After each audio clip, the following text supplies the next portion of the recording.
Et un savoir-faire extraordinaire qui va disparaître. Fin de partition pour Playel. Il y a pourtant encore des entreprises françaises qui continuent, bien sûr, dans d'autres domaines, qui innovent même. Par exemple, avec des simulateurs de voitures de course made in France. Ça intéresse de plus en plus de gens de ressentir les sensations d'une Formule 1 ou d'un bolide de rallye. À Pierrelatte, dans la Drôme, Sylvain Milenvois, Jean-Philippe Eckett et Séverine Fortin. Dans une Formule 1 virtuelle, à plus de 200 km/h.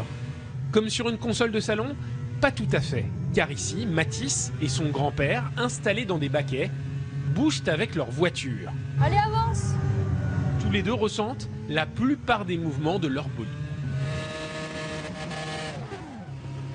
Fatigué parce que c'est très physique, il faut être très concentré sur la route, comme en voiture, hein, pareil. Quand on accélère, on recule avec la puissance, ça fait réaliste. Ces simulateurs automobiles, donc ça c'est bon. Ouais. Pierre Tanto les a découverts dans les années 70 dans une célèbre série télé britannique. En regardant une émission de Chapeau melon de cuir, il y avait un simulateur, une envie de le faire, mais il a fallu attendre jusqu'à il y a 4 ans pour le réaliser. Alors comment cela fonctionne-t-il? Assez simplement en fait. Chaque simulateur est soutenu par des axes, comme une chaise. Mais les axes en question sont reliés à des moteurs qui retransmettent l'accélération avec le moteur qui descend, le freinage, le moteur qui monte et toutes les bosses qu'il peut avoir sur une piste. Résultat, le baquet bouge au rythme du jeu. Ça va trop vite!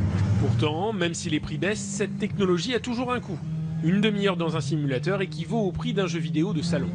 En revanche, c'est impossible de reproduire de tels mouvements à la maison. Pour connaître de telles sensations, il faudrait aller sur un circuit.